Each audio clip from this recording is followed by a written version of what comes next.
At the beginning of the war, a blockade was issued to try and stop imports and exports from coming in and out of the South to try and end the war fast.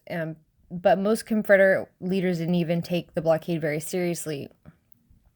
They didn't think that it would have a very big impact on them. They felt that they had enough land and slaves to build or to grow enough food to support themselves and their army. But it would have a big effect on the availability of food in the Confederate States just because of the fact that most of the people who had plantations did not start growing food. They kept growing cotton because they thought that the cash crop was more important and they thought that cotton had more power than what it did. But the blockade issued by the Union reduced food imports being brought into the South. It was coffee, tea, spices, fruits, vegetables, and dairy were scarce. One of the most important things that the blockade stopped was salt. Excuse me.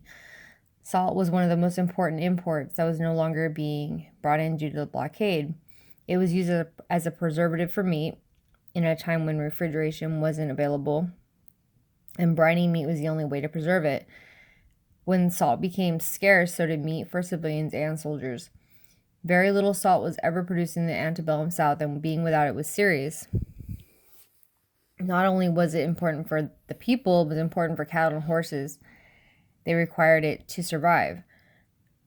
There was even a riot about the salt in December 29th. Women from Greenville, Alabama marched shouting salt or blood and demanded bags of salt from a railroad station. In May 1862, the editor of Atlanta's Southern Confederacy announced that we will be in a dreadful condition unless we get salt. The women who marched were fed up with the salt famine.